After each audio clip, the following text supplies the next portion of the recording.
It's the Get Published radio show. And here's your host, Gerald Everett Jones, the guy who has the answers because, well, he's made all the mistakes himself.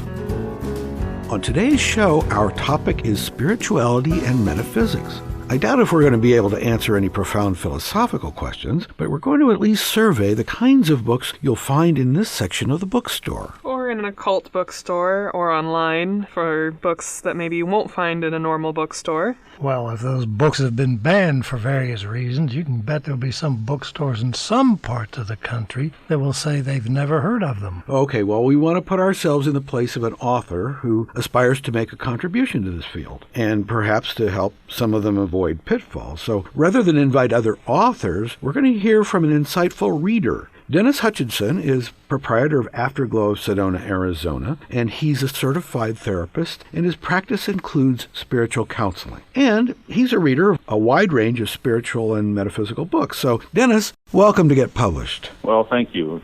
Glad to be with you. So, Dennis, how did you get into this field, and what exactly does your practice involve? Years ago now, I retired from teaching, and at that time I'd already been dabbling with Reiki healing energy for 3 or 4 years before that. So that was back in the late 1980s. Once I got really hooked into the concept of figuring out what energy does for people and how healing transpires, how it happens, I decided to pursue it even further, and I went to massage therapy school in Michigan. And after that, my wife and I both moved to Sedona, Arizona, where we have been for the last, 22 years now. And we've been doing not only Reiki healing, but because I went to massage therapy school, I can do hands-on.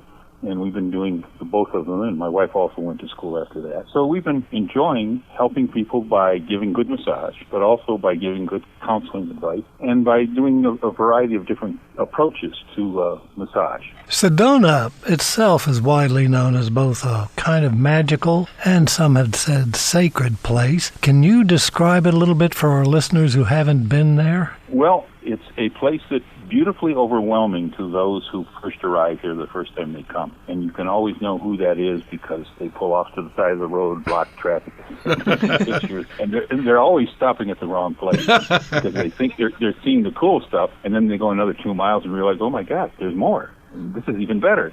And so they stop again, and then they go on again, et cetera, et cetera, et cetera. And it goes on forever. Yes, of course, red rocks and pine trees. It is an exceptional part of the country. Now, what kinds of spiritual and metaphysical books do you read or have you read? Well, I have read many in the past. The last few years I've been busy doing my own thing. I read a lot of Deepak Chopra's books, also Wayne Dyer, Richard Bach, Hale Dwoskin's Happiness is Free, Jim Britt. You see some commonality in those books or some themes that you've taken away? Every one of them has their own perceptions of what the truth is, but they all hit similar themes, and I don't think you can help but do that because, I mean, really, if you're plugged into grasping an understanding of metaphysics and spirituality and God and how things work, you're obviously going to start writing about the same things because you're connecting to the same source. Is there any particular book that you would recommend someone read before they get started on their own kind of journey of learning about this? Damian Brinkley wrote a book that's about At Peace in the Light, and he also wrote 2 others, I believe. But Damian Brinkley, and he's a fascinating fellow because he died and then he came back, and so he describes his adventures and how that works. And there's a number of other authors. I'm not getting off the top of my head at the moment. That if you go to Barnes & Noble, it has a fairly good section of books in their location. They don't necessarily call it metaphysical. They've got some good things there. Neil Donald Walsh is another one that's an absolute must-read. His first book, Conversations with God. The rest of the books are good, but his first book is fantastic. Well, among the books in this field that you've read, can you identify any common mistakes that the authors have made? I wouldn't want to call them mistakes.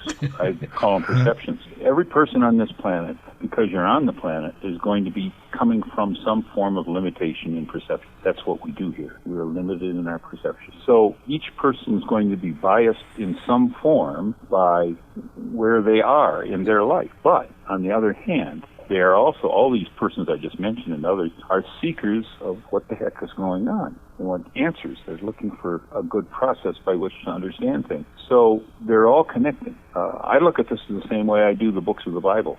Every author in a book of the Bible was writing from their perception, their personal experience in life was. So you might say there's going to be a little bit of a bend to what they say, but they're all striving to touch spirituality in their form. So, Dennis, that would tie into my next question, which had more to do with what the author of a book like this might presume would be the set of core beliefs of our audience. And I would think that you probably would be a strong advocate for the author's voice, irrespective of what he thinks the audience believes. Would that be right? Oh, absolutely. Oh, yeah. You got to be true to yourself. If you don't speak from your own heart, you've already given up the possibility of understanding things yourself, of how to communicate with others, because everybody's looking in one form or another. Everybody's looking. And the more that they see someone striving to see and understand things in their particular way, they can connect those pieces that'll fit with them in their life. There's so many excellent authors out there writing all these different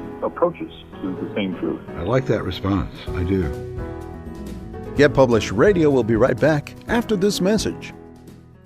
You know, Get Published is all about helping you. Yeah, I mean you get published. And these days, the way to go is self-publishing, where there are no agents or editors or big publishing houses telling you can't, or making you feel like you're not good enough. You know, going back in history, many famous authors were self-publishers. With his own printing press, Benjamin Franklin published Poor Richard's Almanac in 1732, long before he was a famous statesman. That's how we know Ben's sayings, such as, "Fish and visitors smell in 3 days." Seriously, if you want to change your life or change the world or both, it's a great time to get in the game. Ebooks are particularly easy. With a click, you can reach a worldwide audience. Did you know that there are more people in China who read English than those of us who use the language in all the rest of the world? So if you've got a story to tell, write that memoir or that novel that's been percolating in your head. And if you're an established professional, or if you have a job you dislike or no job at all, give us that business or technical or even political book that establishes you as an expert who deserves serious attention. Yes, it's easy to get published, but understand you'll need help if you want professional results. Editors and copy editors help you clean up your prose. Book designers make the product eye-catching. And publicists help you be heard above all that social media noise. We have those support resources on our website, getpublishedradio.com. And there we've also got a request for services form, where you can get personal attention for whatever might be keeping you from getting it done. That's why we say getpublishedradio.com is your doorway to unlimited self-expression. Hey, it's all about the First Amendment. Use it or lose it. Welcome back to Get Published, where it's, well, all about getting published.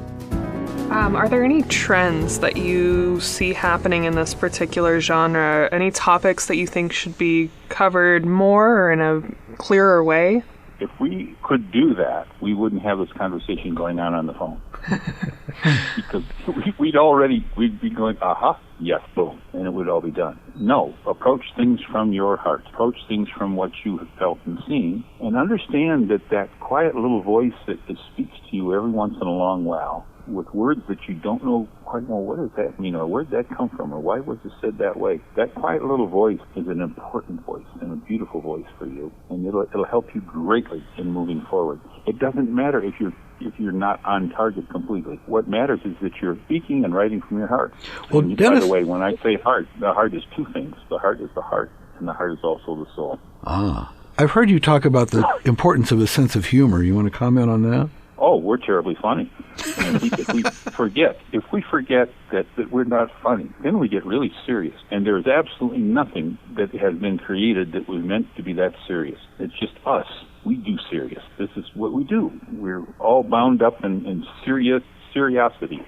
You feel we overdo serious? Oh, yeah, absolutely. And it's terribly funny that we do, and what can we do about it? You know, it's one of the God gifts that we're given. Well, what was that book title? The Incredible Lightness of Being. Okay, wait a minute now. But that was a novel and I guess a movie, right? Incredible Lightness of Being. Oh, Yeah, that was a while back, a couple years ago. I'm not sure anymore what it said. Like, the themes are so beautifully intertwined with everybody else's themes that after a while you're looking at the same thing from a different viewpoint, which is what makes it valid. That's what, by seeing 10 different viewpoints of the same thing, each saying it in different words, that's where you start to go, oh, wait a minute, there's a message here that we can all get. Absorb that message and not get too worried about this person's lost it there, because they did. We all lose it here. That's what we do. But the person also gained insight on this, and this, and those are all cool things. Going back to your practice, would you say that physical health is usually intertwined to your spiritual or mental states?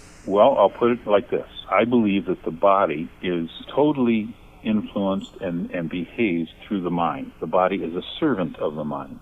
So whatever the mind is thinking or worrying about or angry about or happy about or blissful about, that's where the body is going to go. Now, if a person has cancer and is painful and they're also thinking blissful thought, they're still going to have some pain, but they're going to have a lot different pain and a lot less focus on that pain than someone who's feeling and thinking miserably. And then the body follows. The body always follows the mind. So wherever the mind's thinking and going, the body is following. And so you're thinking how horrible everything is and how bad things are and so forth. Then your body's going to go, oh, okay, that's what I'm supposed to do. I'm supposed to be all sludgy and unhappy and wrapped up in misery. And we can do misery so well because we're given free will, so we can go crazy. Do you think faith and curiosity are mutually exclusive? I would hope not, because I'm always curious and always looking for more. I'm kind of meaning sort of, say, scientific curiosity. There seems to be a lot of scientific beliefs that go up against faith that has caused a lot of... Actually,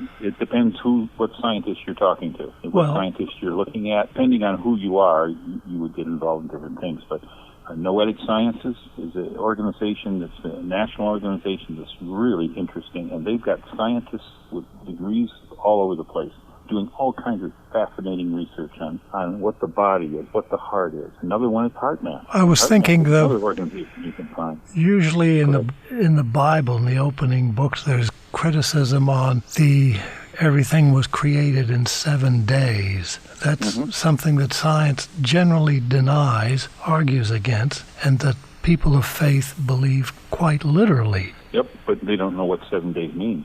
That's exactly what I was... the point our solar system, or 7 days of the universe. Plus we're talking about the universal existence in 7 days, that could be 10 million years or 100 million years.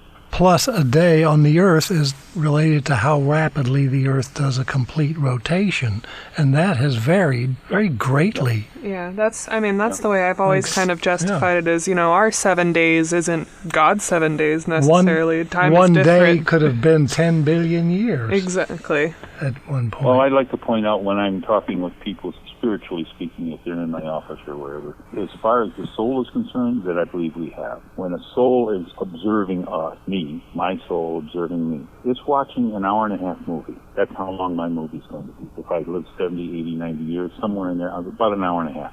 To the soul, that's how long a life is going to look like, about an hour-and-a-half. So it's not in the same hurry we might be. It's got a much longer perspective on what's going on. That's a really interesting way to look at it. I like that. Well, I know, Dennis, that you'd commented that the duration of, let's say, pain and suffering, and tying back to what you were saying about how humans make drama, yes, as vicious or as unfair or as catastrophic as we might think events might be, then again, it is, from this soul standpoint, the wink of an eye in this movie that's going to go on to the next scene. Right, and it's also a learning experience for the soul. The soul is always gathering more and learning more. That's what maturity is all about. And we have our own desire for our own maturity. Soul's at a whole other level of maturation and growing. Wow, Dennis, tell us, how can our listeners get in touch with you, especially if they're going to cruise through Sedona? They can glow-now.com, glow-now.com. Be one way to find us. They can call us on the phone. Is it okay to give my phone number? Yes, absolutely. Okay, 928-284-1703. 928-284-1703. I always enjoy phone calls from people, and we have great sessions, bring a lot of meaning to people's lives. And please remember something, I would like to make this point. If we did not have grief, sorrow, anger, pain, there would be no music, there would be no art. Incredible. Thank you, Dennis. Get Published Radio will be right back after this message. You know, in all the history of the world, with today's technology, it's never been easier to get published, to self-publish your printed book, ebook, audiobook, even multimedia ebook. And not just novels and memoirs, or how-to books and histories, although if that's what you've got, let's have it. But also poetry, spoken word, graphic novel, cartoons, children's picture book, interactive video, games, virtual reality, and imaginative mashups of all this stuff. Get into the game. Along the way, you'll no doubt need some professional help from an editor, a book designer, a publicist. But isn't the investment in yourself worth it? How about you take the money you'd spend on your next vacation and get famous instead? GetPublishedRadio.com. That's our support website where we've got links to all the resources you'll need. And don't forget that request for services form if you crave some personal attention. That's GetPublishedRadio.com. Hey, it's all about the First Amendment. You can use it or lose it. You know, Runke Productions, the audio magicians, can take your radio shows, podcasts, audiobooks, and ads from the streets of New York to the outer reaches of the galaxy. I think we need more echo at the end of that. Look, visit us at runkeeproductions.com. I still think we need more cowbell.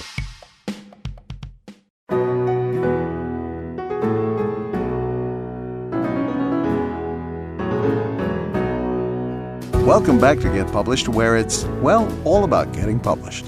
Tom, you have that bah humbug look. You know, what's up with that?